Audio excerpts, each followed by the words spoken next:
हरे हरे हरे रामा राम राम हरे हरे।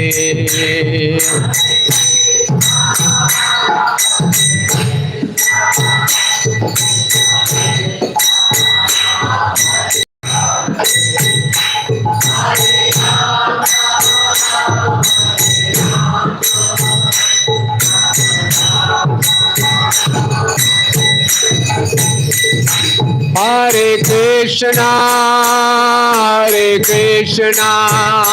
कृष्णा कृष्णा हरे हरे हरे राम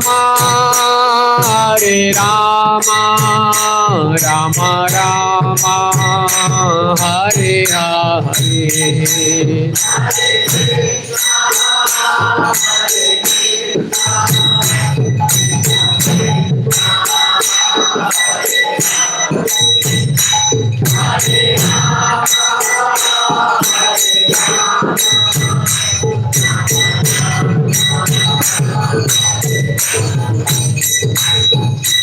हरे कृष्णा कृष्णा कृष्णा हरे हरे हरे राम राम राम हरे हरे।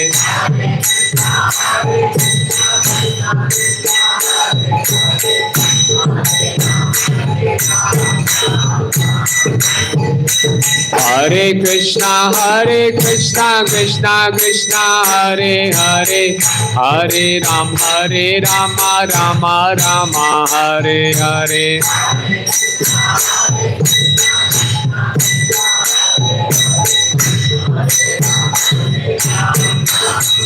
हरे कृष्णा कृष्णा कृष्णा हरे हरे हरे राम राम राम हरे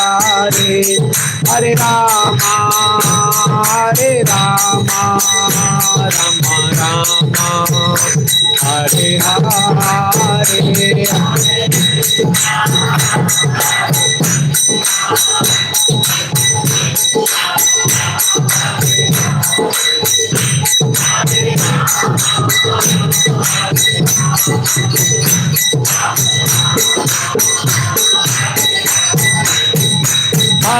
हरे कृष्णा कृष्णा कृष्णा हरे हरे हरे राम राम राम हरे हरे।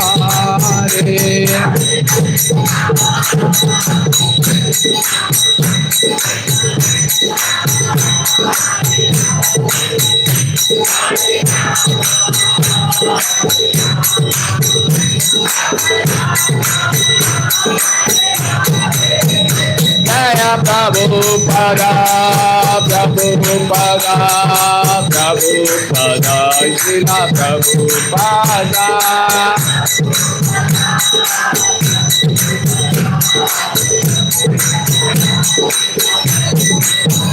निताय गौर हरि बोल हरि बोल हरि बोल हरि बोल।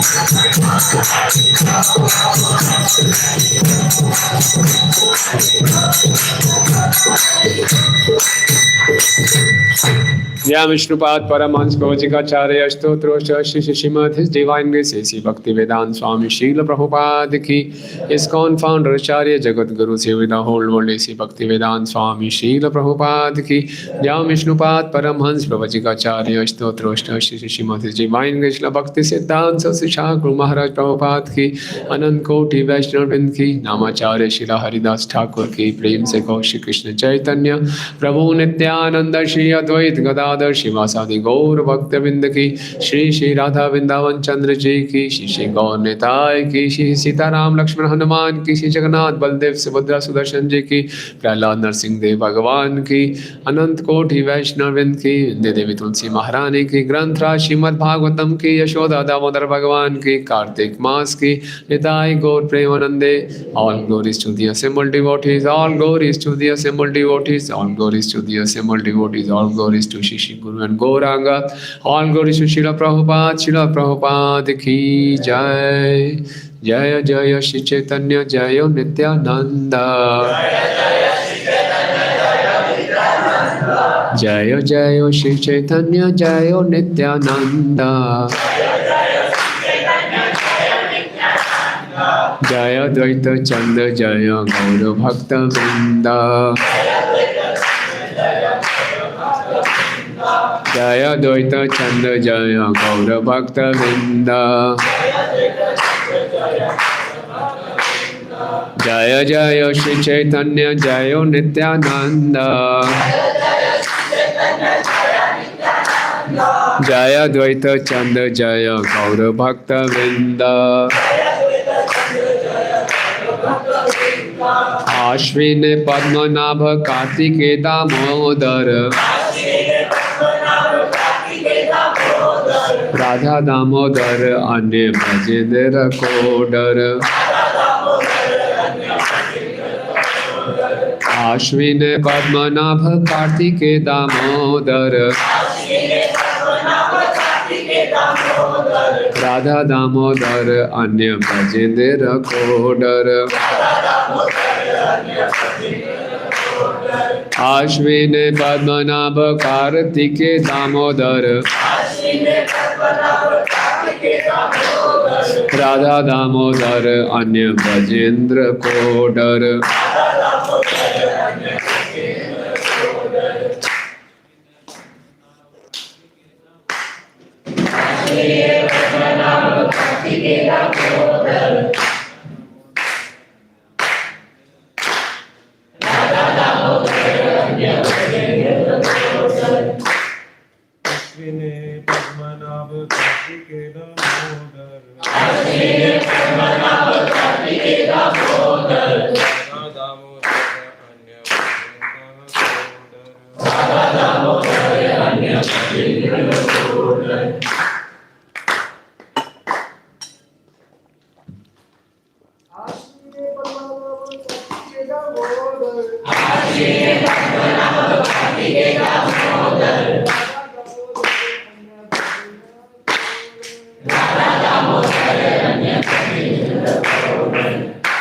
Mataji's.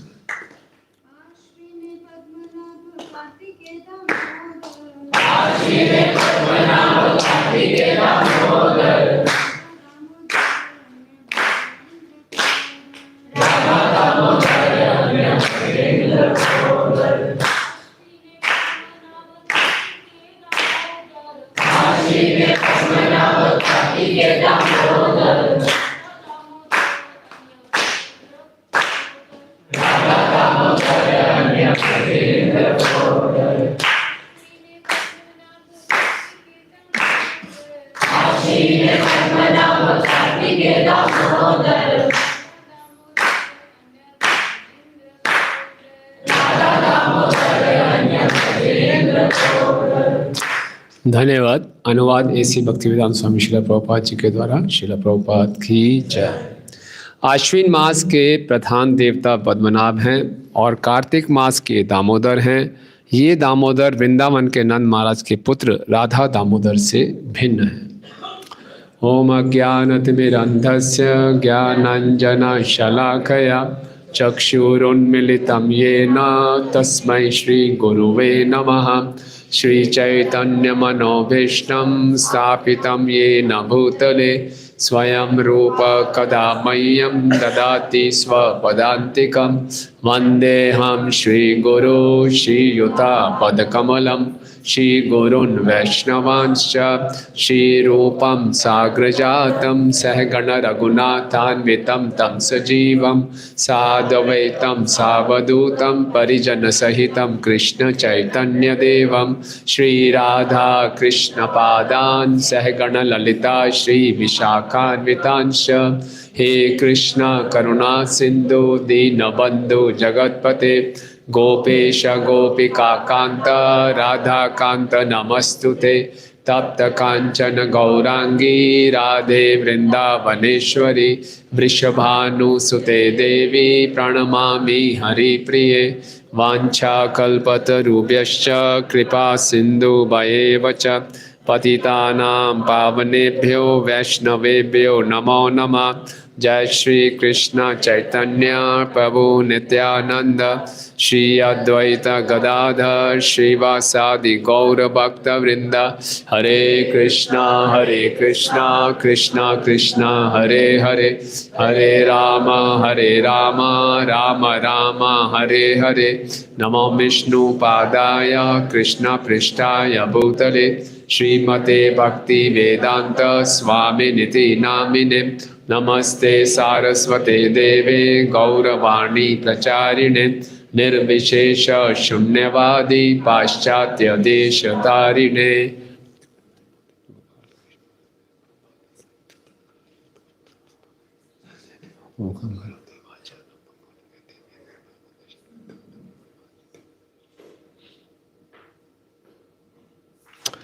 यशोदा दामोदर भगवान की जय। कार्तिक मास की जय। आप सब भक्तों का हार्दिक स्वागत है और सबसे पहले आप सबको दामोदर मास की बहुत बहुत शुभकामनाएं। हरि बोल।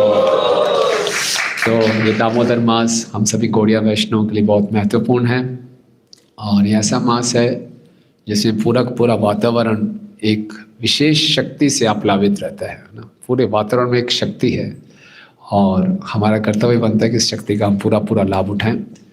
वैसे तो इस श्लोक में जो हमने लिया ये चैतन्य महाप्रभु सनातन गोस्वामी जी को सनातन शिक्षा में बता रहे हैं चैतन्य चरितामृत में कि जितने हमारे 12 मास हैं चंद्रमा की कलाओं के अनुसार, तो हर एक मास के एक मुख्य देवता हैं जो कि चतुर्भुज विष्णु रूप है।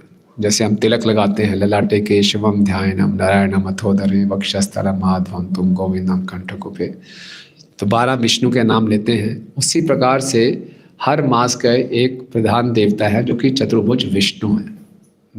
जैसे इससे पिछले में बताया गया है ज्येष्ठ त्रिविक्रमा आषाढ़े वामन देवेश श्रावणे श्रीधर भाद्रे देव ऋषिकेश। और अब आश्विने, जैसे आश्विने पिछला मास था उसके हैं पद्मनाभ, अभी कार्तिकेय दामोदर। तो इस मास के जो प्रधान देवता हैं वो दामोदर। ये दामोदर राधा दामोदर जो नंदन दामोदर से अलग है। तो ये चतुर्भुज विष्णु दामोदर हैं।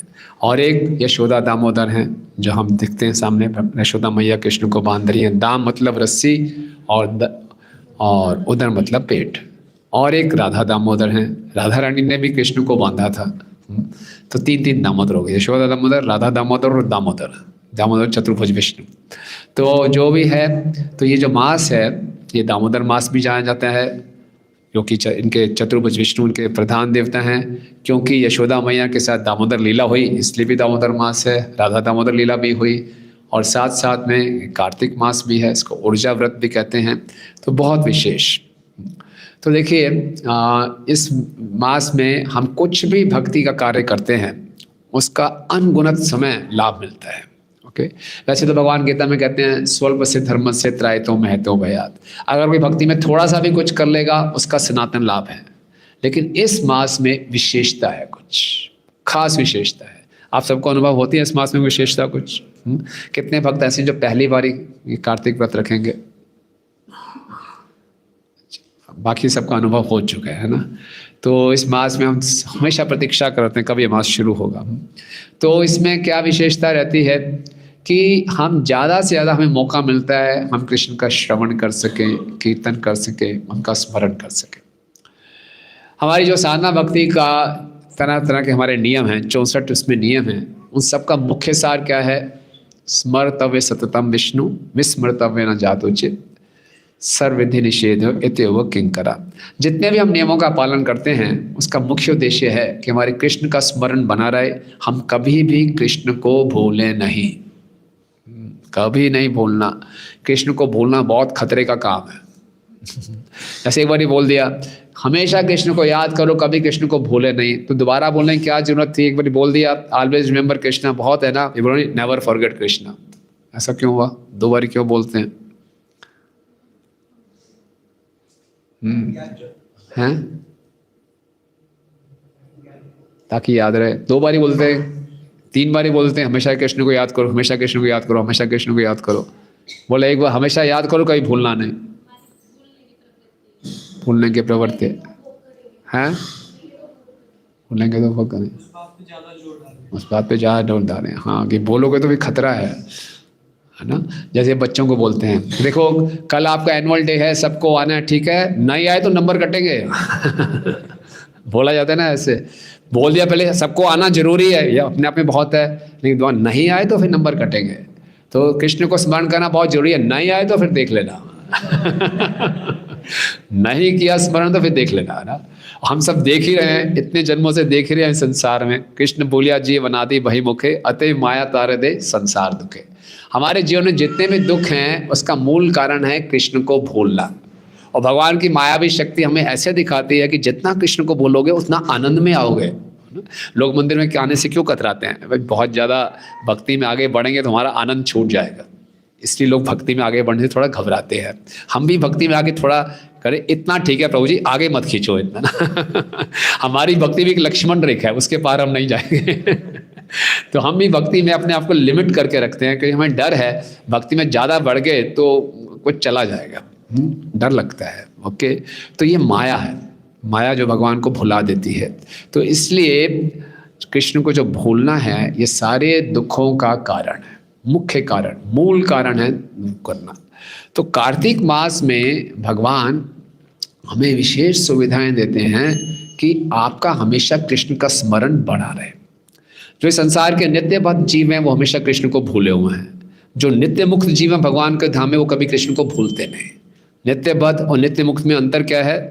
नित्य मुक्त कभी भगवान को भूलते नहीं, नित्य बुद्ध हमेशा भगवान को भूले रहते हैं। हमारी क्या स्थिति है? अभी इतना तो थोड़ा सा तो बेटर हो गया, कभी कभी तो याद कर लेते हैं भगवान को। तो हम ना पूरे भूले हुए ना पूरा याद किए हुए हैं, तो हम बीच में हैं ना। तो जैसे आप 3 टायर ट्रेन में जाते हैं, कभी ऊपर वाला मस्ती में सोता है, नीचे वाला मस्ती में सोता है। जो बीच वाला है ना वो बड़ा परेशान रहता है। तो हम सबके यही, हम बीच वाले परेशान हैं। ना हम ऊपर है नित्य मुक्त है, ना नित्य बद्ध है। हमें मालूम है होना चाहिए नित्य मुक्त और नीचे नित्य बद्ध नहीं होना चाहिए, कभी हम ऊपर गिरते कभी नीचे उठते हैं। तो हम सही ढंग से कृष्ण का स्मरण कर सकें, अपनी इस यात्रा को नित्य बद्ध से नित्य मुक्त हो सके, ये हमारी साधना भक्ति है। और इस साधना भक्ति में एक मुख्य अंग है कार्तिक मास का पालन करना। चैतन्य महाप्रभु आगे सनातन गोस्वामी जी को बताते हैं कि सनातन गोस्वामी को कि 64 अंग है, 64 अंग अलग अलग हैं। श्रवण है, कीर्तन है, और तुलसी में जल डालना है, अर्च विग्रह की सेवा है, भोग लगाना है, परिक्रमा करनी है, ये सब अलग अलग अंग हैं। इसमें एकादशी का व्रत रखना है, उसमें एक अंग है कार्तिक मास का पालन करना, कार्तिक व्रत का पालन करना। ये अनिवार्य है, इसमें छूट नहीं है ना। जैसे जप करने की छूट है नहीं, अनिवार्य है ना। तुलसी की परिक्रमा करने की छूट है नहीं, अनिवार्य है। भोग लगा के खाने की छूट है नहीं, अनिवार्य है। इसी प्रकार से कार्तिक का व्रत रखना भी अनिवार्य है, इसमें कोई तर्क नहीं चलेगा और इसमें कोई मना नहीं कर सकता। अगर हम अपने आप को गौड़िया वैष्णव कहते हैं तो कार्तिक व्रत का पालन करना आवश्यक है। ओके, तो व्रत कैसे होता है? कार्तिक व्रत में मुख्यतः 5 मुख्य अंग होते हैं। सबसे पहला मुख्य होता है सुबह जल्दी उठकर स्नान करना। ओके, प्रातः स्नान। कितने बजे उठना चाहिए? जब जागे तभी सवेरा। कब उठना चाहिए? ब्रह्म मुहूर्त में। ब्रह्म मुहूर्त कब शुरू होता है?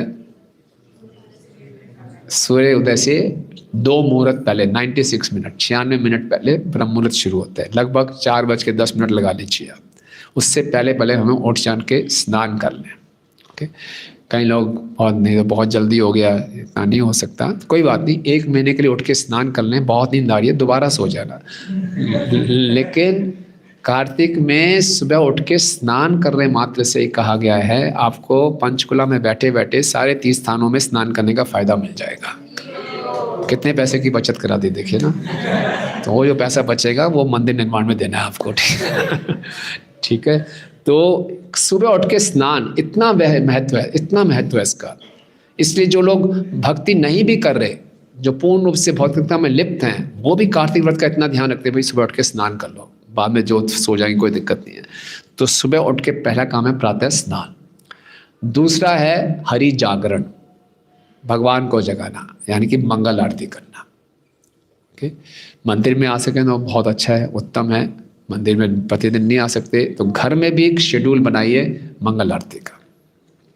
सुबह जल्दी उठ के भगवान को जगाना है, हरि जागरण। ओके, फिर है तुलसी सेवा। तुलसी सेवा करनी है। रोज़ हम तुलसी सेवा करते हैं। तुलसी माता को सुबह शाम आरती करना, उनकी परिक्रमा करना, नए तुलसी के पौधे लगा सकते हैं, मंजरियों को तोड़ सकते हैं, उसको भगवान को अर्पण कर सकते हैं।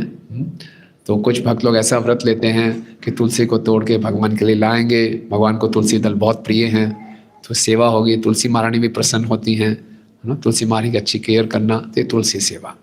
तीसरा, चौथा ना, तीसरा, फिर चौथा है दीप दान। दीप दान करना।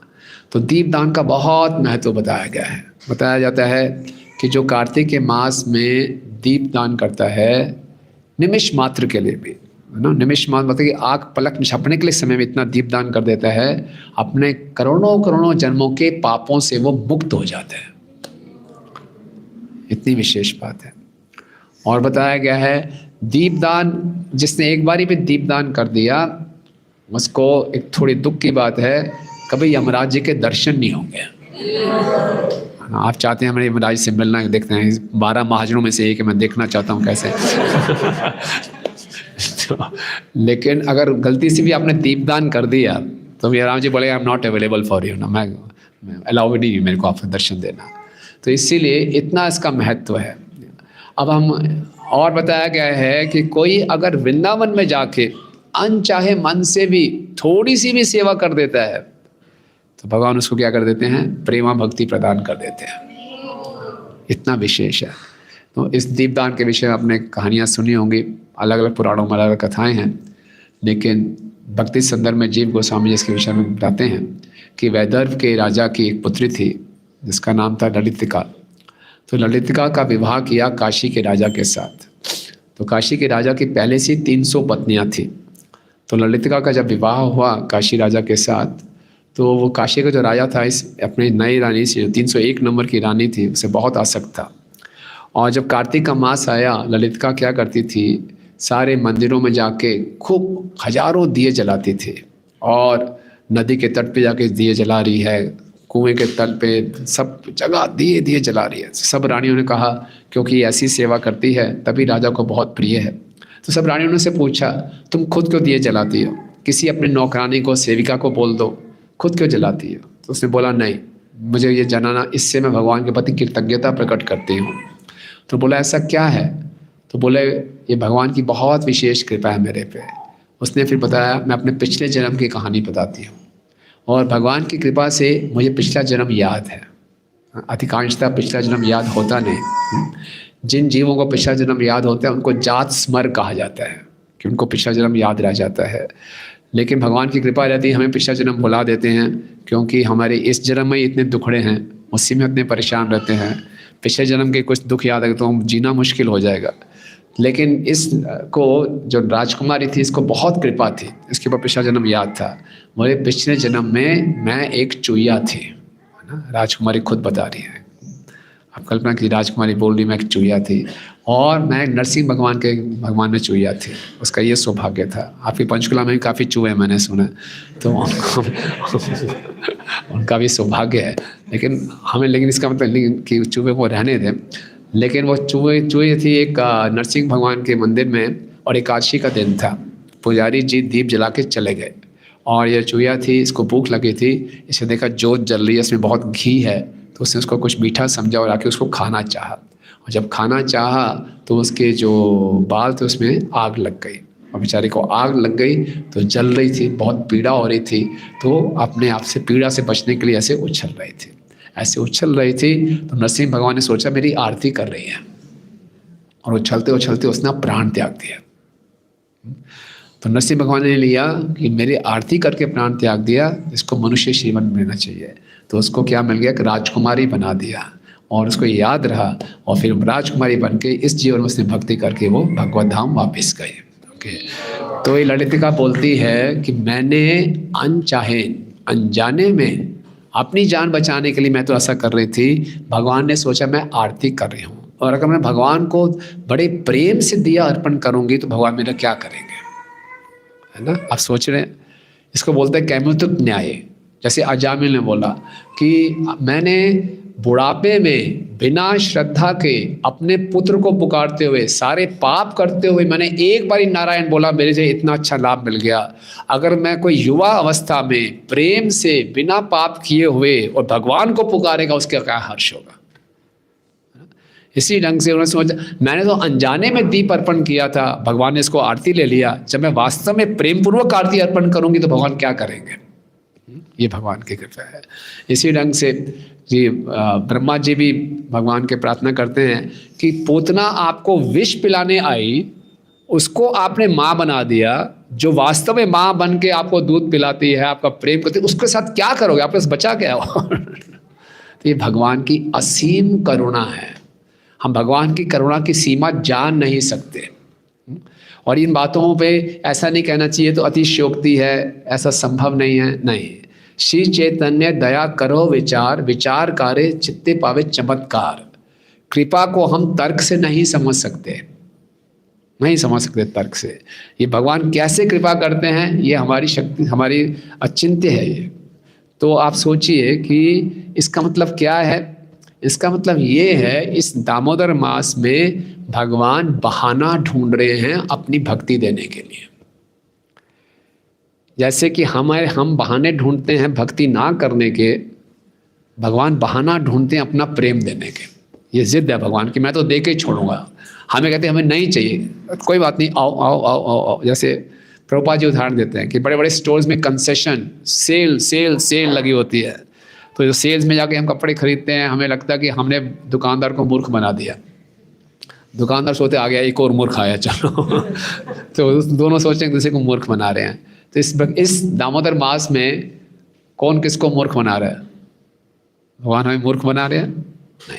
हमें लग रहा है, एक बार हमारे मंदिर में चौपाटी से बलदेव प्रभु आए थे, तो वो बता रहे थे कि जो उनके चौपाटी में एक भक्त आते थे, कपल आता था, बहुत अच्छे भक्त थे। तो उनसे पूछा आप कैसे भक्त बने, तो बड़ी इंटरेस्टिंग स्टोरी है। क्या स्टोरी है? कहते हैं मैं पहले कॉर्पोरेट सेक्टर में काम करता था और मेरी वाइफ भी बंगाली हैं और हम मच्छी खाने के बड़े शौक थे और रहते थे हम यहाँ चौपाटी में। और हमें मालूम चला कि बॉम्बे में जो अच्छी क्वालिटी की मच्छी मिलती है वो मीरा रोड के पास मिलती है। तो इतनी दूर मैं जाता था मच्छी लेने के लिए कि बढ़िया खाएंगे, क्योंकि बंगालीज होते हैं मच्छी बहुत आसक्त होते हैं। तो रोज़ जाता था और एक व्यक्ति से मच्छी लेता था, उसका परमानेंट कस्टमर बना हुआ था।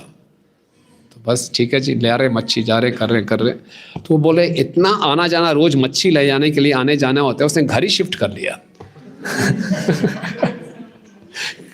कि मेरा रोड में घर ले लेता हूँ कि मच्छी रोज़ इतना मेरा आना, लोकल ट्रेन में 2 घंटे आना जाना मच्छी लेने के लिए, घर जहाँ मच्छी अच्छी मिलती है वहीं घर आना चाहिए ना, जहाँ कृपया है वहीं हमें आना चाहिए। तो मच्छी के मार्केट के सामने घर ले लिया उसने। तो रोज़ आता जाता था, करता था।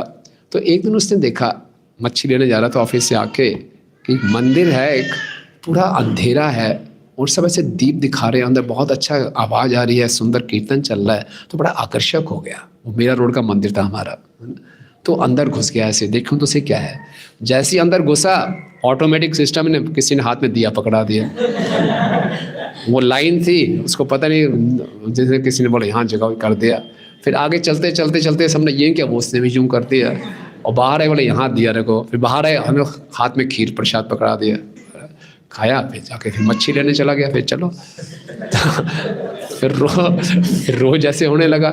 आता था, अंदर घुसता था, अपने आप दिया पकड़ाया था, यूँ करता था, खीर खा के फिर मच्छी लेने चले जाता था। तो कई दिन ऐसे हो गए। अब भक्त लोग तो बड़े उत्साहित होते हैं। तो फिर ये आया तो किसी ने पकड़ लिया। तो रोज आते हैं, बड़ा श्रद्धालु भक्त है ये। किसी ने खीर खिलाने के बाद उससे बातचीत की, कैसे हैं क्या है, थोड़ा और प्रसाद दे दिया महाप्रसाद, अच्छा लगा। 3-4 दिन और बातचीत हुई। फिर आया, किया, खीर खाई, महाप्रसाद लिया। अब मछली लेने नहीं गया। अपने आप उसका हृदय परिवर्तन हो गया। अब मैं यूँ जाने लगा, करने लगा। अब क्या हुआ, वो मच्छी वाला था जो बेचने वाला था, बोला आया नहीं मेरा कस्टमर। एक दिन बीत गए, 2 दिन बीत गए, 3-4 दिन बीत गए, आया ही नहीं।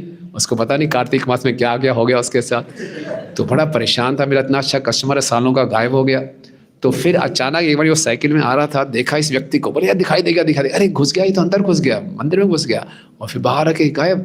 अच्छा, इसको इतना गुस्सा आया, ये फिर दिन के समय प्रेसिडेंट से मिलने गया। ये क्या लगा रखा है आपने, मेरे पेट पे लात मार दिया आपने मेरा कस्टमर छीन लिया आपने। तो बोले क्या हो गया, तो उसे पूरा बताया। तो बोले अब वो नहीं आ सकती, हमने थोड़ी किया, उसकी इच्छा है। तो कहने का अर्थ ये है, भगवान कैसे हमें धोखा देते हैं ना, ये ट्रांसडेंटल चीटिंग है। उसको नहीं मालूम था मेरे साथ क्या हो रहा है इसका पूरा जीवन बन गया। बाद में उसने आके दीक्षा भी ले ली, बहुत से वैष्णव बन गए ना। शुरुआत कैसे हुई, भगवान को दीप दिखाने मात्र से। तो भगवान कहते हैं इस मास में मैं भक्ति सेल में दे रहा हूँ, आपकी योग्यता है नहीं है, मैं बहाने ढूंढ रहा हूँ आपके पास।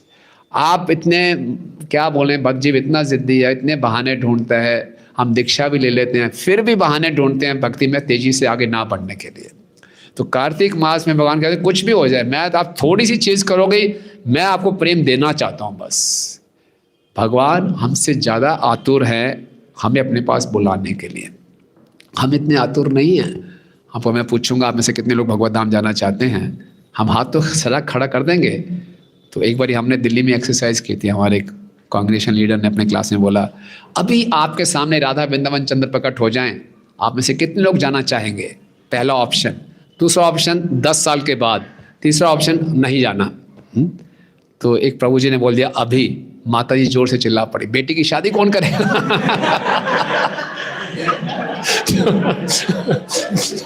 दूसरा ऑप्शन चुनो, 10 साल वाला चलो तो अभी भी हमारे राधा वृंदावन चंद्र यहाँ पे आ जाएं, बोले चलो चलो चलो कार्तिक मास सबको ले रहा हूँ भगवत धाम। बोले अभी प्रभु अभी आया, मैं अभी आया, सामने हाथ से निकल जाएंगे तो हमारे पास हजार बहाने हैं।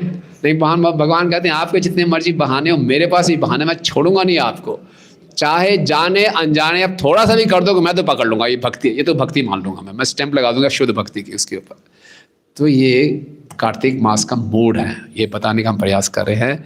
ये जो दामोदर मास है इसका ये मूड है। भगवान के अनंत गुण हैं, उन एक गुणों में से मुख्य गुण है भक्त वत्सल। भगवान भक्त वत्सल है ना। भक्त वत्सलता के कारण भगवान कुछ भी कर सकते हैं। भक्त वात्सल्य के वश में आके भगवान अर्जुन के सारथी बन गए। भक्त वत्सल का में आके भगवान ने अपना वचन तोड़ दिया। कुछ भी कर सकते हैं। भक्त वत्सल के लिए भगवान बदनाम होने को तैयार है। माखन चोर, भगवान माखन क्यों चराते हैं? ऐसा नहीं कि भगवान को माखन चाहिए, भगवान वास्तव में गोपियों के माखन रूपी हृदय को चुराते हैं। और गोपियां भी जब माखन बनाती हैं तो वो इसी उद्देश्य से बनाती है कि भगवान आकर चुराएं, और आके चुराते हैं तो बड़ा आनंद आता है। फिर जाके यशोदा मैया को शिकायत लगाती है, उसमें और आनंद आता है। और यशोदा जी ने माखन चोर की लीला नहीं देखी, लेकिन गोपियों से सुनकर यशोदा को गोपियों से भी ज़्यादा आनंद आता है। वाह क्या लीला है? तो ये भगवान सब भक्त वत्सल हैं। तो वत्सल का अर्थ होता है जैसे गाय का बछड़ा होता है वत्स, तो जब गाय बछड़े को जन्म देती है अपनी जीभ से चाट चाट के उसको साफ करती है, इसी ढंग से भगवान भक्तों को पोषण करते हैं। वत्स का एक अर्थ होता है कि हृदय। तो हम थोड़ा सा भी इस महीने में थोड़ा सा भी संकल्प लेते हैं, व्रत करते हैं, भगवान हमें अपने हृदय के निकट ले आते हैं। तो इतने कृपालु हैं भगवान। तो ये तो भगवान का स्वभाव है। लेकिन जो भगवान का ये मास है दामोदर मास, ये भगवान से भी ज़्यादा कृपालु है। कैसे कृपालु है? क्योंकि भगवान कहते हैं कि मैं सबको भुक्ति दे दूंगा, मुक्ति दे दूंगा। आप यहाँ से आइए, राधा वृंदावन से मांगिए, मुझे बड़ा फ्लैट चाहिए, गाड़ी चाहिए, डन डन डन जाओ, है ना। मुझे मुक्ति चाहिए, ले जाओ। भगवान मुझे प्रेमा भक्ति चाहिए, वेट करो, देखूंगा, दूंगा नहीं दूंगा। क्यों? प्रेमा भक्ति मैंने दे दी तो मैं इनके वश में हो जाऊंगा। इसलिए भक्ति 3 प्रकार की होती है, साधना भक्ति, भाव भक्ति और प्रेमा भक्ति। साधना भक्ति में कुछ लक्षण प्रकट होते हैं। क्या लक्षण प्रकट होते हैं? क्लेशाग्नि शुभदा। भाव भक्ति में 2 लक्षण प्रकट होते हैं, सुदुर्लभा और लोक्षण लघुताकृत। और प्रेमा भक्ति में 2 लक्षण प्रकट होते हैं, सांद्रांध विशेषात्मा कृष्णाकर्षण। तो जो सुदुर्लभा भाव भक्ति में प्रकट होते हैं, सुदुर्लभा मीन्स वेरी वेरी रेयर, दुर्लभ मीन्स रेयर, सुदुर्लभा मीन्स एक्सट्रीमली रेयर। तो भगवान अपनी भाव भक्ति प्रेम किसी को देते नहीं है। एक कारण क्या बताया, क्यों नहीं देते? वश में हो जाएंगे। दूसरा कारण क्या है, रूप गोस्वामी जी बताते हैं, दूसरा कारण ये है कि हम मांगते भी नहीं है। हमारी साधना में वो इंटेंसिटी नहीं है कि मुझे चाहिए, वो तीव्रता नहीं है कि भगवान मुझे आपका प्रेम चाहिए। हमारा होता है हरे कृष्ण कृष्ण हरे राम 16 माला हम सब के लिए। ये बाहर वाली माला बहुत महत्वपूर्ण है, ये नीचे चलता रहा है, काम चल रहा है बढ़िया, अंदर क्या हो रहा है वो दिक्कत वाली बात नहीं है। तो हमारा 16 माला पूरी हो गई, बस बहुत मुक्त जीव हो जाते हैं, बस हमारा काम आज का कोटा पूरा, कल मिलेंगे हरि नाम से। तो ऐसी माला से, ऐसी साधना से कहाँ मिलेगा भाव? तो जो इंटेंसिटी नहीं है, वो लालच नहीं है भगवान का प्रेम पाने का, तो जिस प्रोडक्ट की डिमांड भी नहीं है और सप्लाई एज इट इज़ बहुत कम है, तो वो सुदुर्लभ है। लेकिन ये तो भगवान का स्वभाव है। लेकिन जो भगवान का जो मास है, दामोदर मास है, उसमें क्या कह रहे हैं कि कोई मथुरा मंडल में आके अनचाहे मन से भी थोड़ी सी भी मेरी सेवा कर देगा, उसको मैं ये प्रेमा भक्ति दे दूंगा। आप सोचिए, एक्साइटमेंट नहीं हुई आपको सुन के? चाहिए ही नहीं तो कोई दिक्कत कोई एक्साइटिंग है ही नहीं, it's not an exciting news. मिल रहा हमें क्या, कोई एक्साइटिंग नहीं है ना यही तो भगवान, यही तो कहने, कोई भी दिक्कत नहीं, आपको एक्साइटमेंट नहीं है, भगवान को बहुत एक्साइटमेंट है कि किसी बहाने से आप आएंगे मथुरा में, मथुरा मंडल में एक दिन के लिए भी जाके आप दीपदान कर देंगे, गोवर्धन परिक्रमा कर लेंगे, वृंदावन परिक्रमा कर लेंगे, उसका अनलिमिटेड टाइम्स लाभ है। और भगवान कह रहे मैं आपको प्रेमा भक्ति दूंगा, एक वचन है। तो इसलिए दामोदर मास की जय। तो ये मास हमें बहुत ही उत्साह से इस व्रत का पालन करना चाहिए। तो इस मास को हम ऊर्ज व्रत भी कहते हैं, है ना। एक बार 28 अक्टूबर 1972 में लेक्चर के बाद प्रभुपाद जी आए थे राधा दामोदर मंदिर में। तो एक भक्त ने पूछा कि श्रील प्रभुपाद, आज से ऊर्जा व्रत शुरू हो रहा है, इसको कैसे रखना है? प्रभुपाद ने बोला ऊर्जा व्रत means 24 hours chanting and hearing, no eating, no sleeping. Prabhupada पूछा हंस के, कैन यू डू दैट? भक्त बोला आई डोंट नो। तो प्रभुपाद भी हंसने लगे। कहने का अर्थ क्या है कि जितना हो सके मैक्सिमाइज करें हरि नाम को, श्रवण और कीर्तन को। ऊर्जा का अर्थ क्या होता है? ऊर्जा का अर्थ होता है एनर्जी, शक्ति। ये भगवान की अंतरंगा शक्ति है ना। गौड़िया वैष्णव के लिए श्री रूप गोस्वामी जी बताते हैं कि कार्तिक मास की जो अधिष्ठात्री देवी हैं वो श्रीमती राधा रानी है। करुणाम करु मैं करुणा भरीते, शनक सनातन वरनिता चरिते, राधे जयो जयो माधव दयिते, गोकुल तरुणी मंडल महिते। तो श्रीमती राधा रानी करुणामयी है, कृष्ण करुणा के सागर हैं, पर श्रीमती राधा रानी जो है करुणामयी, यानी करुणा की मूर्तिमान रूप हैं, प्रेम का मूर्तिमान रूप हैं। तो वो इस मास की अधिष्ठात्री देवी हैं। तो हम इस मास में जो भी तपस्या करते हैं, जो एक्स्ट्रा एफर्ट्स करते हैं, वो किसके लिए करना है? श्रीमती राधा रानी की प्रसन्नता के लिए। ओके, ऊर्जा व्रत उनको बोलते हैं ऊर्जेश्वरी। तो वो हमें सारी शक्ति प्रदान करेंगे। आप हैरान हो जाएंगे, इस मास में लोग ऐसा ऐसा संकल्प लेके पूरा करते हैं, हैरान हो जाते हैं कार्तिक मास में है क्या भाई। कई भक्त होते हैं पूरा मास में मंगल आरती आऊँगा, और वो हैरान हो जाते हैं कि पूरा महीने कैसे वो मंगल आरती आ गए। तो इसमें हमारे भक्त हैं प्रभुपाद जी के शिष्य भूरीजन प्रभु उदाहरण देते हैं। समझ लीजिए एक पिताजी जाते हैं जिम में, वेट्स लिफ्ट करते हैं ना, वेट लिफ्टिंग करते हैं। तो पिताजी तो उठा रहे हैं 50 किलो 100 किलो का वेट, बड़े आराम से उठा लेते हैं। छोटा सा उनका 3 साल का बेटा है, वो भी पिताजी की नकल मारने के लिए कोशिश करता है, उठा पाएगा नहीं, उसका खुद का वेट 50 किलो नहीं है, वो उठा ही नहीं पाएगा।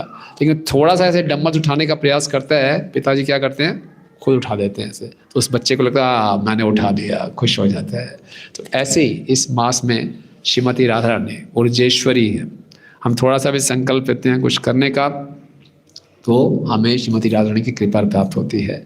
जो भी हम इस जीवन में कृष्ण को पाने के लिए, कृष्ण की प्रसन्नता के लिए तपस्या करते हैं, उस तपस्या करने की शक्ति भी कहाँ से आती है? श्रीमती राधा रानी से। और इस मास में तो उनका मास है, इसलिए हम उनकी प्रसन्नता के लिए इसको करें। ओके, तो इस मास को बोलते हैं ऊर्जा वृत्तांश। इस मास का नाम कार्तिक भी है। कार्तिक क्यों बोलते हैं? राधा रानी का एक नाम है, राधा सहस्त्र नाम में एक नाम उनका कार्तिक कुमारी भी है। और साथ में एक ज्योतिष के कारण भी इसका नाम कार्तिक है कि जिस प्रकार से जब पूर्णिमा के दिन चंद्र जिस नक्षत्र में स्थित होता है उस नक्षत्र के हिसाब से उस महीने का नाम पड़ जाता है।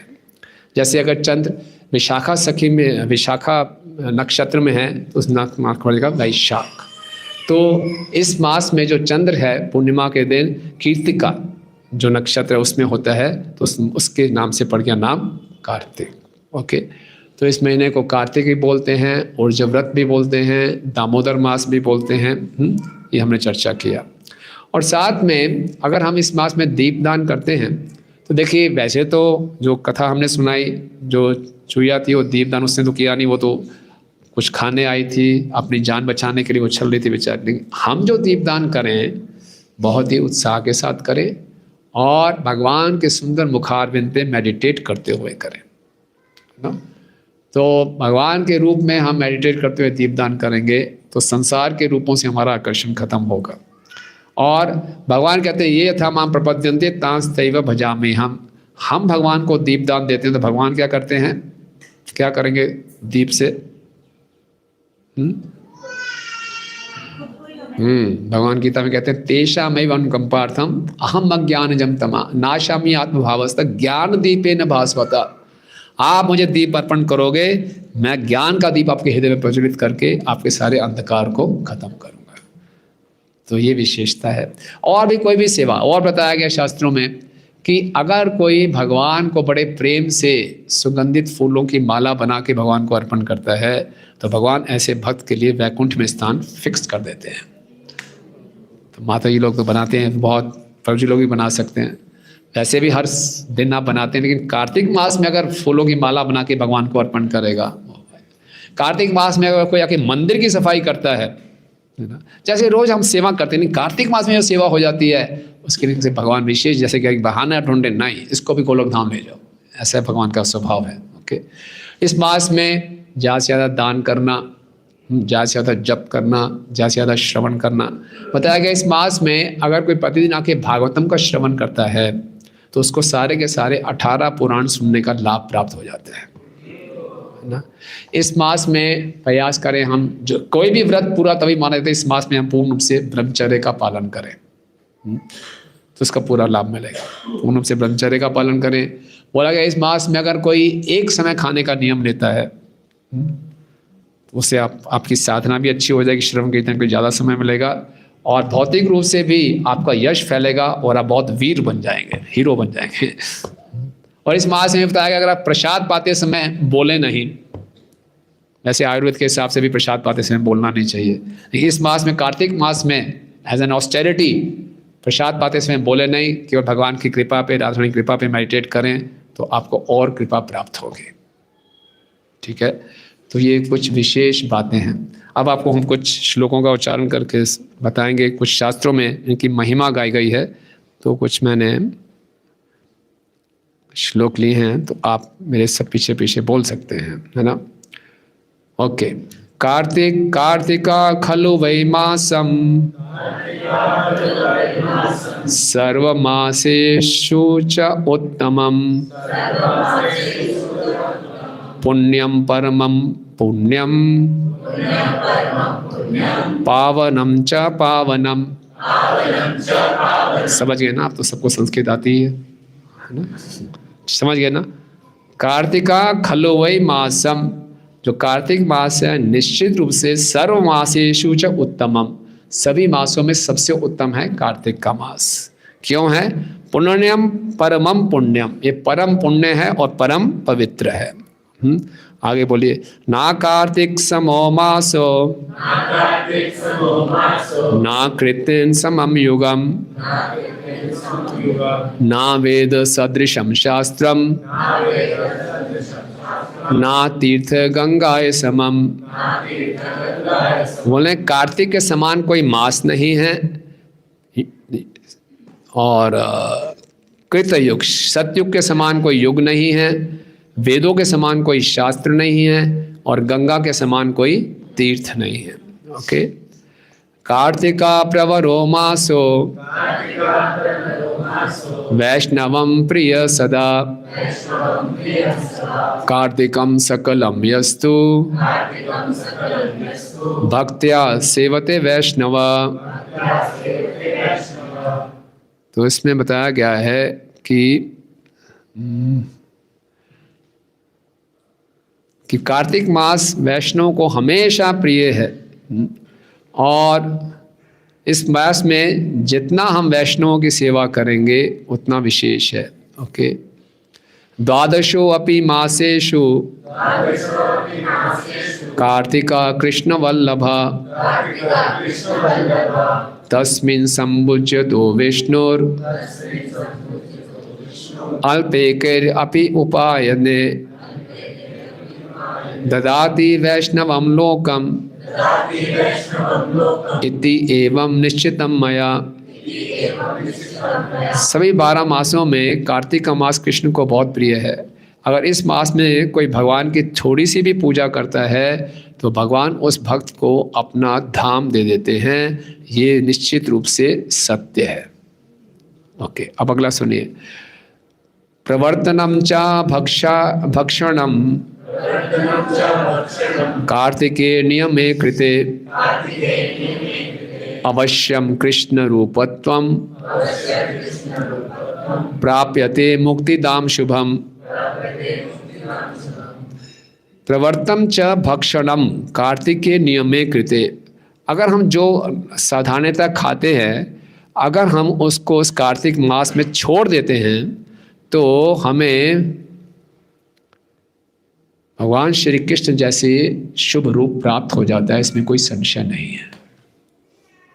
अच्छा नहीं लगा सुन के? क्या समझ आया? समझ नहीं आया? अगर हम अपनी कोई फेवरेट हमारा डिश है उसको भगवान की प्रसन्नता के लिए इस मास में छोड़ते हैं तो भगवान अपने जैसा सुंदर रूप आपको दे देंगे। हाँ, है ना? तो ये भी हम कर सकते हैं कि जिस चीज़ में हमारी बहुत आसक्ति है उसको हम छोड़ सकते हैं श्रीमती राधा रानी की प्रसन्नता के लिए। 1 महीना तो मैं आपको बता नहीं पाया। 5 अंग है कार्तिक व्रत के। पहला क्या था? प्रातः स्नान। दूसरा क्या था? हरिजन। तीसरा क्या था? चौथा था दीपदान। 5वां है उद्यापन। उद्यापन तो जो हमने व्रत लिया, जैसे किसी ने सोचा कि मुझे खीर खानी बहुत अच्छी लगती है, सुबह सुबह मंगल आरती आते हैं, एक इंस्पिरेशन है मंगल आरती की खीर मिलेगी, अच्छी बात है, लेकिन इस महीने मैं नहीं पाऊंगा। इस महीने में खीर ले जाऊंगा लेकिन दूसरों को बांटूंगा। ठीक है? तो अगर हम ऐसा करते हैं तो भगवान कहते हैं ऐसे भक्त को मैं अपने जैसा सुंदर रूप दे दूंगा। क्या देखिए, थोड़ा सा इन्वेस्टमेंट है और क्या रिटर्न है ना? तो इसलिए बोला गया कौन सा ऐसा मूर्ख व्यक्ति होगा जो कार्तिक व्रत का पालन नहीं करेगा। इतनी छोटी सी इन्वेस्टमेंट की इतना बड़ा रिटर्न मिल रहा है, क्या फ़र्क पड़ता है? 1 महीने के लिए अपनी फेवरेट चीज़ छोड़ दें राधा रानी की प्रसन्नता के लिए तो भगवान अपना सुंदर रूप हमें दे देंगे। राइट? इस कार्तिक मास को एक हैबिट फॉर्मिंग मास भी कहते हैं, अपनी अच्छी आदत विकसित करने के लिए। ओके? अनुकूल से संकल्प प्रतिकूल से वर्जन रक्षति विश्वासो गोप्तत्व वर्णम। तथा कि भक्ति के लिए जो अनुकूल है वो हमको करना चाहिए, भक्ति के जो प्रतिकूल है उसको त्यागना चाहिए। कई बार ये जानते हुए भी अपनी पुरानी आदतों के कारण हम नहीं कर पाते। हमें मालूम है ये भक्ति के अनुकूल है फिर भी मैं नहीं करता, हमें मालूम है ये भक्ति के प्रतिकूल है फिर भी मैं करता हूँ। लेकिन कार्तिक मास में क्या विशेष मिलेगा अगर हम कुछ संकल्प लेंगे तो? आदत पड़ जाएगी। लेकिन आदत और क्या, आदत क्यों बढ़ जाएगी हमारी? क्योंकि कार्तिक मास में क्या है? विशेष कृपा है। किसकी? श्रीमती राधा रानी की। तो अगर हम ये करते हैं कि मेरी आदत नहीं है, मैं सुबह जल्दी नहीं उठ पाता, तो हम प्रार्थना कर रहे राधा विनोद चंद्र से कि आज से मैं ये प्रयास करूँगा कि रोज़ सुबह जल्दी उठूँ। आप अपने हिसाब से देखिए कितना आप जल्दी उठ सकते हैं। और मेरी ये बुरी आदत है, मैं रात को बहुत लेट सोता हूँ तो छोड़ूंगा। मेरी बहुत बुरी आदत है राधा विनोद चंद्र, मैं इसमें डूब जाता हूँ ना। एक तरफ भागवतम है, एक तरफ ये है, मैं इसमें डूब जाता हूँ और मेरे घंटों घंटों निकल जाते हैं, मुझे मालूम नहीं चलता मैं कहाँ चला गया, जाना कहाँ था कहीं और पहुँच जाता हूँ। जीवन का लक्ष्य भुला देता है हमें। तो मैं इस महीने में संकल्प लेता हूँ फास्टिंग फ्रॉम स्मार्टफोन। कौन है वीर यहाँ पे ऐसा? बहुत हिम्मत चाहिए। निर्जला से 1 महीना निर्जला कोई रह लेगा, लेकिन ये नहीं कर रहा है। तो एटलीस्ट हम ये कर सकते हैं कि खाली दिन में 2 घंटे देखूंगा ऑफिशियल पर्पसेस के लिए। ठीक है, आजकल ये नेसेसरी अवेल है, जितना मिनिमाइज कर सकता हूँ ये हम फास्टिंग करें। एटलीस्ट मॉर्निंग प्रोग्राम में इसको नहीं देखूंगा। कुछ इस प्रकार का हम संकल्प लेंगे तो हैबिट फॉर्मिंग मंथ है। बहुत बारी ऐसा देखा है हमने कि भक्त लोग लेते हैं, संकल्प लेते हैं कि सुबह मंगल आरती आऊँगा, उनको इतना आनंद आता है कि कार्तिक के बाद भी वो कंटिन्यू करते रहते हैं। आप में से कोई अपना भक्त अनुभव शेयर करना चाहेगा कि कार्तिक के समय उन्होंने एक नई आदत बनाई? यस माता जी।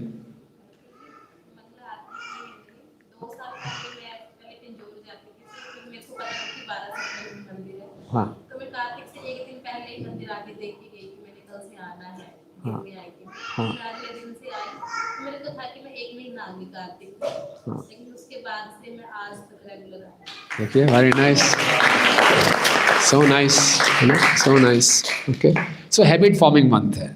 देखिए, इस संसार में लोग अपनी अपनी बुरी आदतों से सब संघर्ष कर रहे हैं। बहुत से लोग न्यू ईयर में रिजोल्यूशन लेते हैं, वो 1 दिन में नहीं चल पाता। लेकिन हम लोग अगर आज इस महीने में लेते हैं रिजोल्यूशन तो बहुत हमें कृपा प्राप्त होगी। ओके, और ये हैबिट फॉर्मिंग मंथ है, इसका पूरा लाभ उठाएं। और इसमें छोटा व्रत ये तो ले सकते हैं कि रोज़ हमने दीपदान करना है, दामोदर अष्टकम गाना है। तो दामोदर अष्टकम जब हम गाएं तो उसके मतलब को भी अच्छे ढंग से समझें, तो आप उसको और रेलिश करेंगे और आनंद आएगा आपको, और भगवान को भी और प्रसन्नता होगी। राइट। और इस मास को दामोदर मास इसलिए भी कहा जाता है, दामोदर लीला हुई। तो ये दामोदर लीला करने के भी भगवान के 3 मुख्य कारण हैं। सबसे पहला कारण यह है कि भगवान इस लीला के माध्यम से यशोदा मैया का यश बढ़ाना चाहते हैं, यशोदा की प्रेमा भक्ति को बताना चाहते हैं। भगवान घोषणा कर रहे हैं, इति द्वक्स्वलीलाभिरानंद कुंडे स्वघोषम निमज्जन्तं आख्यापयन्तं तदीयशितावेशो भक्तिर्जितत्वं पुनः प्रेमतस्तं शतावृत्ति वंदे। भगवान आनंद के कुंड में डुबकी लगा रहे हैं और घोषणा कर रहे हैं, आइए आइए आइए सब आइए, देखिए कैसे मैं प्रेमा भक्ति से हार जाता हूँ। देखिए कितनी एम्बैरेसिंग पोजीशन आप देखा जाए, हमें कोई पकड़ ले और हम रो रहे हों, हम कोई गलती कर रहे हैं, हम पकड़े जाए रंगे हाथ, और फिर हमें बांध के रखा है। अभी दिखाता हूँ, सबको बुलाता हूँ और सबको बुला के हमारी फ़ोटो खींच के सब जगह पोस्ट कर दिया जाए, तो कितना एम्बैरेसिंग है। नहीं, भगवान कहते हैं आइए आइए देखिए मैं रो रहा हूँ, लेकिन माँ ने मुझे पकड़ा हुआ है, रस्सी से बांधा हुआ है, आइए और मेरी आरती उतारिए। क्यों कर रहे हैं भगवान? भगवान दिखा रहे हैं, देखो कि मुझे अपने भक्तों के हाथ हारना अच्छा लगता है। इस संसार में कोई भी हारना नहीं चाहता, लेकिन भगवान भक्तों के आगे हारना अच्छा लगता है, भक्तों का यश बढ़ाते हैं। तो पहला कारण है इस दामोदर लीला का, भगवान यशोदा मैया के प्रेम की महिमा को स्थापित करना चाहते हैं। तो दूसरा कारण क्या है भगवान का इस करने का? इस लीला के द्वारा भगवान भक्ति के सूक्ष्म गहरे तत्वों को स्थापित करते हैं कि अगर हमें प्रेमा भक्ति चाहिए, दामोदर मास में यशोदा मैया ने जब कृष्ण को बांधा, ये लीला शुरू होती है दिवाली के दिन। दिवाली के दिन यशोदा मैया मंगल आरती से पहले सुबह उठ गए, भी आज फेस्टिवल का दिन है, मुझे कृष्ण के लिए अच्छी अच्छी मिठाइयाँ बनानी हैं। यशोदा मैया बहुत जल्दी उठ गई। एक बार कृष्ण जल्दी उठ गए तो सारा इतना उद्दंड है, कृष्ण मुझे सेवा नहीं करने देंगे ना। तो जैसे होता है ना, फेस्टिवल का दिन होता है तो भक्त लोग थोड़ा मंगल आरती में जल्दी उठ जाते हैं, अपने राउंड्स कंप्लीट कर लो, बाद में टाइम नहीं मिलेगा। तो सुबह जल्दी उठ के माखन बनाने लगे, कृष्ण उठ गए और कृष्ण ने उत्पात मचा दिया, तोड़ फोड़ शुरू कर दी। और यशोदा मैया संध्या काल तक उसके पीछे भागती रही उसको बांधने के लिए। आप सोचिए, सुबह 3 बजे की उठी हुई, रात के संध्या काल हो गए, कृष्ण ने पूरा शेड्यूल गड़बड़ कर दिया, जो प्लानिंग की थी सब उल्टी सीधी कर दी। लेकिन यशोदा मैया ने सोचा था आज कृष्ण को मुझे सबक सिखाना है, बांध के रहूंगी। तो कृष्ण यशोदा मैया ने बहुत मेहनत की, इतनी मेहनत की कि उनका पूरा शरीर पसीने पसीने हो गया, उनके बाल में जो फूल थे सब झड़ गए पूरे। जब भगवान ने देखा कि पूरा पसीनों से लथपथ हो गई है मेरी मैया, फिर उनके अंदर हृदय में करुणा जागे, तो चलो बंध जाता। तो भगवान यशोदा मैया सिखा रहे हैं अगर कृष्ण को आपने प्रेम से बांधना है तो हमें भी कमर कसनी पड़ेगी। ओके, तो भक्ति में दो चीज़ें हैं, हमारी मेहनत और भगवान की कृपा। कई लोग सोचते हैं कि भक्ति आराम करने के लिए है, हम यहाँ आनंद के लिए आए हैं प्रभु जी, बाहर इतनी मेहनत करते हैं, यहाँ तो हमें कुछ रिलैक्स करने दीजिए, हम यहाँ शांति ढूंढने आए हैं। तो आपके सूचना के लिए आपको यहाँ पे मिस या मिसेस शांति नहीं मिलेंगी, यहाँ शांति माता नहीं है कोई, यहाँ पे आनंद है ना। आनंद मीन्स एक्टिविटी है और खूब मेहनत है ना। सेवा मीन्स मेहनत। प्रभुपाद जी कहते हैं this moment is not meant for lazy and crazy. जो आलसी लोग हैं उनके लिए कृष्णा कॉन्शियसनेस नहीं है। और हमारी साधना में सबसे बड़ी जो हमारी रुकावट है हमारा अहंकार और हमारा आलस। ओके, तो इसीलिए ये महीना है अपने अहंकार और अपने आलस से ऊपर उठें और खूब मेहनत करें। तो जितना हम मेहनत करेंगे उतनी हम कृपा को आकर्षित करेंगे। और तीसरे इस लीला करने का कारण है कि भगवान बताते हैं कि अपने भक्तों के वचन को वो सत्य साबित करते हैं। किसके वचनों को सत्य साबित किया? नारद मुनि नल कुबेर और मणिग्रीव को आशीर्वाद दिया कि आप ये नंद महाराज के यहाँ पे यमल अर्जुन वृक्ष बन जाएंगे और कृष्ण आपका उद्धार करेंगे। और कृष्ण ने उद्धार किया, बहुत सुंदर लीला है। तो भगवान अपने भक्तों के वचनों को और अपने भक्तों की क्रियाओं को बहुत गंभीरता से लेते हैं। यशोदा मैया के क्रियाओं को बहुत गंभीरता से लिया, इतनी मेहनत कर रहे हैं। और नारद मुनि ने बोल दिया, नारद मुनि ने वचन देने से पहले कृष्ण से पूछा नहीं था कि मैं दो ये उत्पाती लोग हैं, बट बिगड़े हुए बच्चे हैं, इनका आप उद्धार कर दोगे? पूछा नहीं, बोल दिया। नारद मुनि शुद्ध भक्त हैं तो कृष्ण को उनकी इच्छा को, इस वचन को पूरा करना पड़ा।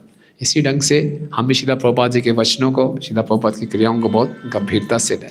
तो इस दामोदर मास में अगर हम कई बार भक्ति करते करते कुछ ढीले पड़ जाते हैं, स्टेगनेंट हो जाते हैं, इतने साल हो गए हरि नाम में रुचि उत्पन्न नहीं हुई, वैष्णव सेवा में रुचि उत्पन्न नहीं हुई, तो बोला ठीक है जैसा चल रहा है चलने दो ना। कई बार इस तरह का एटीट्यूड आ जाता है।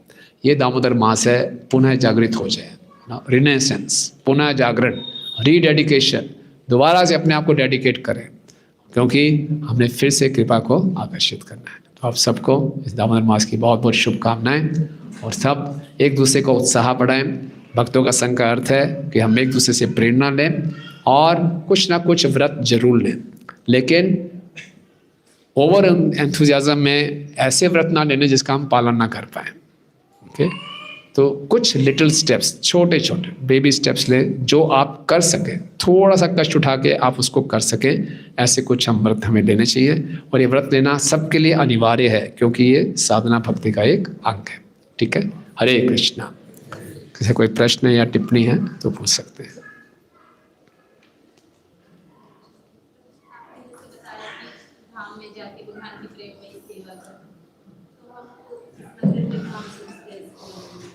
हाँ, अच्छा बात है कि हमें तो वृंदावन में जाने का आपने बोला, और यहाँ बोल रहे हैं कि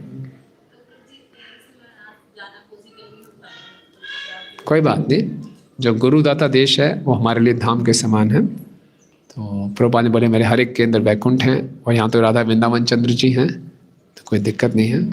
अगर हो सके एक आधे दिन के लिए आप जा सकते हैं तो बहुत अच्छी बात है, नहीं संभव तो कोई बात नहीं, आप यहाँ रहिए और मानसिक रूप से भी वृंदावन जी का चिंतन कीजिए, आपको प्राप्त होगा। और कुछ?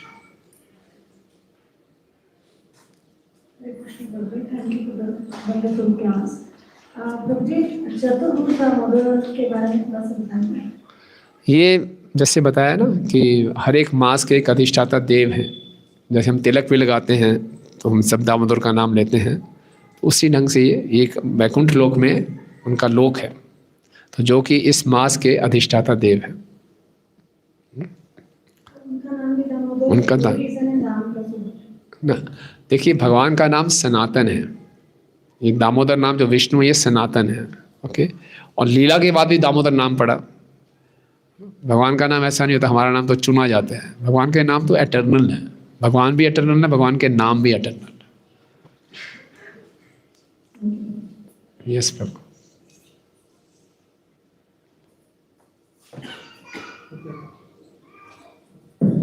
Thank you. आपके संविधान में बात कहते हैं this movement is not for the lazy and crazy, but हमारे केस में दोनों है, क्रेजी भी है क्रेजी नहीं है। जैसे हमारा दिमाग ऐसा है कि कुछ चीजें हम सुनते हैं बट उसको एग्जीक्यूट करने में क्या है, जैसे कई बार बता दें कि हमारा क्या होता है कि हम भूख में खुशी मिलती है, क्योंकि है नहीं खुशी पर भूख में खुशी मिल जाती है, उसके कारण उसको लेजी बना जाती है कि करना ये करना, हम सुनते हैं बट उसको एग्जीक्यूट करने में हमारा दिमाग इधर उधर करता है उसको, इसलिए क्या करते हैं। हाँ, तो अगर हम लेजी और क्रेजी हैं, अगर आप एक्सेप्ट कर रहे हो मैं लेजी और क्रेजी हूँ, तो फिर उम्मीद है कि हम ठीक हो सकते हैं। तो असली क्रेजी व्यक्ति जो एक्सेप्ट ना करे मैं क्रेजी हूँ, उसको ठीक करना इम्पॉसिबल है। सो प्रभुपाद नेक्टर ऑफ डिवोशन में एग्जाम्पल देते हैं, हम सब वास्तव में संसार में सभी क्रेजी है। प्रभुपाद जी ने कैसे लिखा था, हु इज क्रेजी, तो बोला practically everyone this world is crazy. और प्रभुपाद ने गुरु की तुलना की एक साइकेट्रिस्ट के साथ। तो क्रेजी व्यक्ति जाएगा साइकेट्रिस्ट के पास, तो साइकेट्रिस्ट उसको रिकमेंड करेगा, प्रिस्क्राइब करेगा, वो जो प्रिस्क्रिप्शन है वो हमारी साधना भक्ति है। तो साधना भक्ति के नियमों का पालन करेंगे तो हमारा पागलपन, क्रेजीनेस धीरे धीरे ठीक हो जाएगा। तो अगर कोई क्रेजी व्यक्ति एक्सेप्ट करता है मैं क्रेजी हूँ, इसका मतलब वो ठीक हो सकता है। तो आप एक्सेप्ट करें, इट्स ए गुड साइन। हम भी सब करें except, it's a good sign. ठीक है।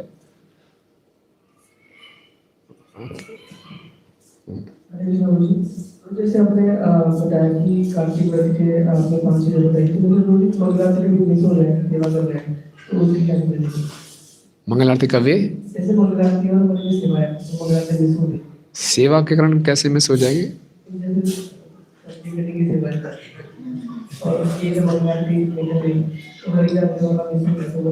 हाँ हाँ, तो मंगल आरती के समय आप उठ गए, भगवान के दर्शन कर लिए ना, तो उसके बाद सेवा में चले गए तो कोई दिक्कत नहीं है।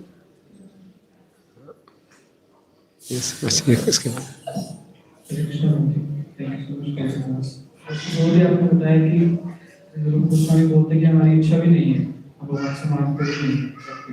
हाँ, तो इसमें छोटी छोटी प्रॉब्लम ये आता है कि जब धीरे धीरे प्रोग्राम बुक्स पढ़ते रहते हैं तो पर्पस के साथ रिपीटेशन चीजें आने लग जाती है। तो जो रिस्पेक्ट होना चाहिए पर्पस को लेके, जो रिस्पेक्ट उसको करना चाहिए, पढ़ना चाहिए, तो धीरे धीरे करके जा रहा है। और वैष्णव को लेके भी और लेडीज को लेके भी, मतलब एक्सटर्नली तो है, एक्सटर्नली होते लेकिन इंटरनली वैसा नहीं रहा जैसा हम स्टार्टिंग में था। धीरे धीरे करके ऐसे पिटाई होगी फिर।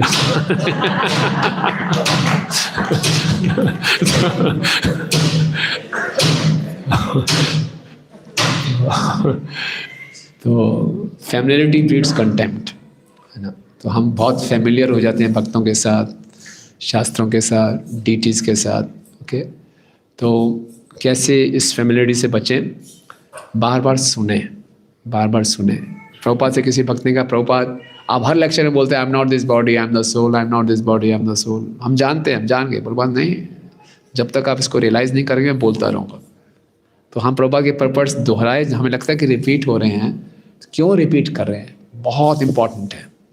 प्रभुपाद कहते हैं अगर किसी चीज़ को मैं रिपीट कर रहा हूँ, इसका अर्थ ये नहीं कि वो इंपॉर्टेंस उसकी कम हो गई है, बार बार रिपीट हो रहा है, इसका मतलब ये बहुत इंपॉर्टेंट है। लेकिन हम लोग ज़्यादातर जो श्रवण या अध्ययन करते हैं इन्फॉर्मेशन के लिए, समथिंग न्यू वी वांट, कुछ नया मिलता है तो थोड़ा सा किक मिलता है यार, या ये नया चीज़ है, नया मसाला है। नो, तो हमने जो पढ़ना है इन्फॉर्मेशन के लिए नहीं, ट्रांसफॉर्मेशन के लिए पढ़ना है। मेरे हृदय में परिवर्तन हो रहा है कि नहीं हो रहा, है ना। तो इस एटीट्यूड को बदलना है। We have to read for transformation. किसको मैं अभी तक नहीं उतार पाया, इसका साक्षात्कार नहीं हो पाया, राइट। तो जितना सावधानी बरतेंगे भक्तों के संग में, ड्यूटीज़ के साथ, उतने हमें साक्षात्कार होंगे। Okay, so that way yes, goal transformation होना चाहिए, नॉट इन्फॉर्मेशन। जैसे भी बताया कि कार्तिक मास इतना ज़्यादा मर्सीफुल है तो काफ़ी आसानी से भक्ति मिल जाती है विष्णु के नीचे। लेकिन कई बार ऐसे रोजावास में देखते हैं कि कुछ ऐसे इतना स्ट्रगल हो लेकिन कुछ मिला नहीं। जैसे प्रजापति दक्ष का एग्जाम्पल आता है कि 4 महीने तक तपस्या की उन्होंने, लेकिन उसके बाद में उनकी मानसिकता बदल गई। जैसे भी आपने एग्जाम्पल कि जैसे आपने भक्ति जाएगी खाने जाते हैं, तो समझ नहीं आता कि भगवान की कृपा बोल रहे हैं कि किसी दक्ष प्रजापति ने 4 मनवंतर तपस्या की, फिर भी उनके अपराध करने की मानसिकता नहीं गई, और यहाँ पे एक मच्छी खाने वाला 1 महीने में के अंदर ही भक्त बन गया, तो कैसे समझे इस बात को? तो भगवान की कृपा कोई स्टीरियोटाइप नहीं है। भगवान बड़े विचित्र व्यक्ति हैं, विचित्र कृष्ण हैं। वो कृपा अपने स्टाइल से करते हैं। ओके, और भक्ति में ये इम्पोर्टेंट नहीं है हम क्या कर रहे हैं, ज़्यादा इम्पोर्टेंट है कि किस एटीट्यूड के साथ कर रहे हैं। हो सकता है बहु जन्म यदि करी श्रवण कीर्तन तदन पाई कृष्ण पते प्रेम धन, ये स्टेटमेंट भी है कि बहुत जन्मों से आप श्रवण कीर्तन कर रहे हो, आपको कृष्ण प्रेम नहीं मिलेगा। वो कई बार ये भी बोला गया एक कृष्ण का नाम ले लो आप भगवत धाम जा सकते हैं, आपके सारे पाप खत्म हो सकते हैं। डिपेंड्स ऑन द एटीट्यूड, किस एटीट्यूड के साथ हम कर रहे हैं। ओके, तो भक्ति में बहुत शक्ति है, केवल हमें सही एटीट्यूड के साथ करने का प्रयास करना है। तो एटीट्यूड कैसे बनेगा? जितना भक्तों के संग में हम अच्छे ढंग से श्रवण कीर्तन करेंगे, श्रवण के बाद उस पर मनन करेंगे, उसको अपने जीवन में उतारने का प्रयास करेंगे, तो हम अपने एटीट्यूड को पॉलिश कर रहे हैं। ठीक है, माता जी का प्रश्न।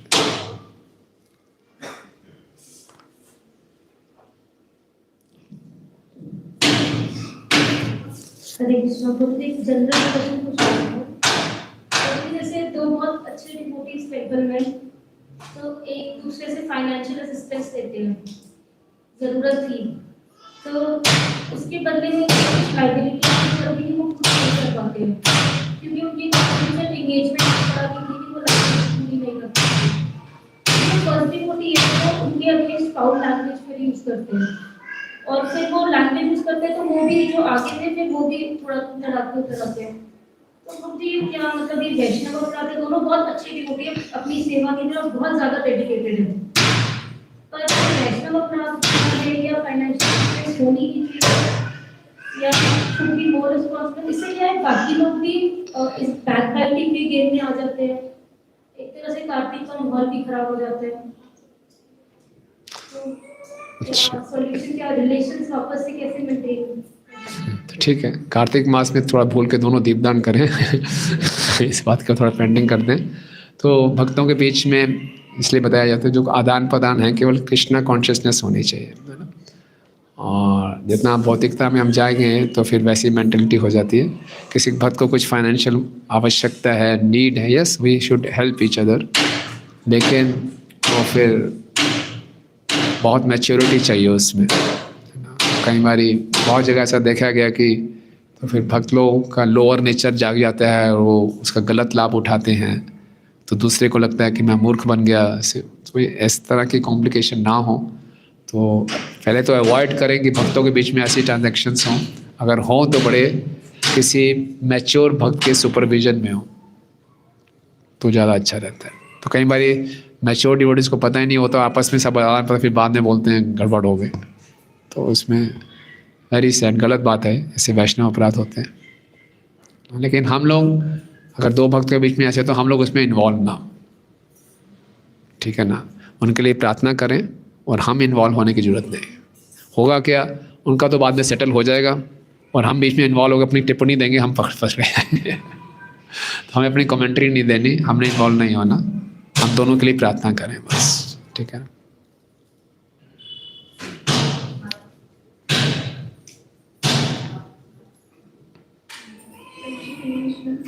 जैसे आपने बताया कि जो कार्तिक मंथ है उसमें तुम्हारे भगवान के वर्ड्स को प्रूव करने के लिए भी लीला करते हैं, तो बोलते जैसे अगर हमसे जैसे अगर कोई गलती हो जाए है ना किसी भक्त के प्रति, और अगर हम उसके लिए सॉरी फील करते हैं चलो तो ठीक है, लेकिन अगर उन जो भक्त के लिए हमने सॉरी फील किया, अगर हमें उन भक्त के जो हार्श बिहेवियर की वजह से जो वर्ड्स हमें बहुत बुरे लग गए, जिससे हमारा मेंटल लेवल को डिस्टर्ब हो जाए, उसको हमें स्टेबल कैसे करना चाहिए? क्योंकि अगर सामने हमको डिस्टर्ब होती है ना, मतलब अगर एक तरह से आप उनको सॉरी बोल रहे हो है ना, लेकिन फिर भी आउट ऑफ एंगर या जो भी बिहेवियर है ना, उसको जैसे वो थोड़े से फाउल लैंग्वेज यूज करते हैं, थोड़ा दूसरे में कुछ वर्ड्स बोलते हैं, तो अपने माइंड को स्टेबल कैसे करें? माइंड को स्टेबल करिए, कोई बात नहीं, ये मेरे लिए साफ़ी है। साफ़ी पिए कभी आपने साफ़ी कड़वी होती है, खून साफ कर देती है। तो कोई वक्त में थोड़ा कड़वा बोल रहा है, बोले अच्छी बात है, मेरा अंदर से शुद्धिकरण हो रहा है। तो आप don't take this material world so seriously, इन बातों को इतना सीरियसली मत लीजिए। एक बार मैं गुरु महाराज के पास गया, मैं बोला महाराज उन्होंने मेरा बहुत अपमान किया, तो मैंने से बोला सो व्हाट, खत्म हो गई बात। मैं इतना आग बबूला हो गया था, क्या कर दिया मेरे साथ, ये हो गया बस सो व्हाट। फिर महाराज बोला I have been insulted many times. तो इन बातों को इतना सीरियसली नहीं लेना चाहिए। हम अपने आप को बहुत सीरियसली लेते हैं, उनको ऐसा नहीं करना चाहिए, वो अलग बात है। मैं किसी के साथ ऐसा व्यवहार नहीं करूँगी, ठीक है। मैंने अपनी तरफ से माफ़ी मांग लिया, अब उनको जब ठीक होगा, गुस्सा शांत होगा, अच्छी बात है। तो आप अपने में वो रहिए। अब जितना बार बार माइंड उसके बारे में सोचेंगे, फिर आप उनके प्रति अपराध कर रहे हैं, ठीक है ना। तो आप मत अपराध कीजिए, आपने अपना कर्तव्य पूरा कर दिया, वो उनका गुस्सा शांत नहीं हो रहा तो समय दे दीजिए, अपने आप शांत हो जाएगा।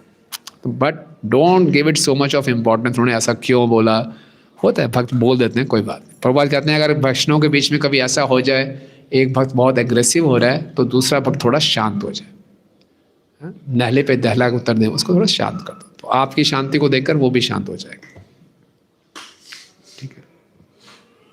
हरे कृष्ण प्रभु जी, एक general question from one of your lectures.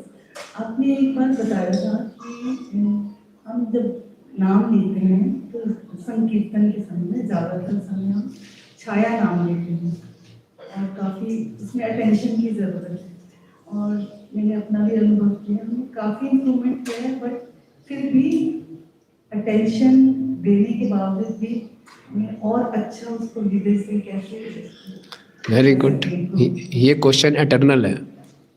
आप जितना इम्प्रूव करेंगे आपको लगे मुझे और इम्प्रूव करना है, और इम्प्रूव करेंगे लगे मुझे और इम्प्रूव करना है, और हमेशा यही एटीट्यूड होना चाहिए, there is no limit to perfection. तो जो हरि नाम के लिए अनुकूल है उसको करते रहें, सुबह जल्दी उठें, सही स्थान पे बैठ के जप करें, भक्तों से अच्छा व्यवहार करें। हमारा अटेंटिव चैंटिंग होता है, हमारे अटेंटिव डीलिंग पर निर्भर करता है। अगर भक्तों से हमारा आदान प्रदान ठीक नहीं है, अपने प्रयासों से हम अटेंटिव चैंटिंग नहीं कर सकते। कुछ भी हमारी चेतना में जो विकास है ये कृपा पर निर्भर है। भक्ति मैकेनिकल नहीं है कि मैं सुबह जल्दी उठ गया, बैठ गया सीधा, एक जगह बैठ के 16 माला कर ली, हो सकता है कर सकते हैं, लेकिन भगवान तभी प्रसन्न होंगे जब कृपा होगी, भक्तों की कृपा होगी। तो भक्तों से अच्छी भक्तों की सेवा करें, इसमें लगे रहें प्रयासों में, और हमेशा ये लगेगा मुझे और इम्प्रूव करना है, और इम्प्रूव करना है। Yes, that is the right attitude, लगे रहिए, ठीक है। यस, पीछे कब तक करना है प्रभु?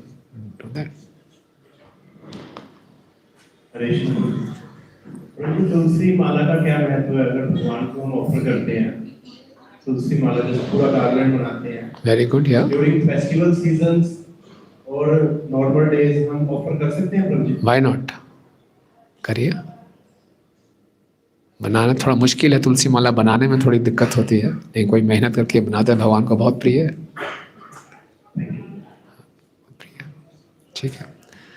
गुड, आप सब भक्तों का बहुत बहुत धन्यवाद। यशोदा दामोदर भगवान की, जगत गुरु श्रील प्रभुपाद की, कार्तिक मास की, निताई गौर प्रेमानंदे।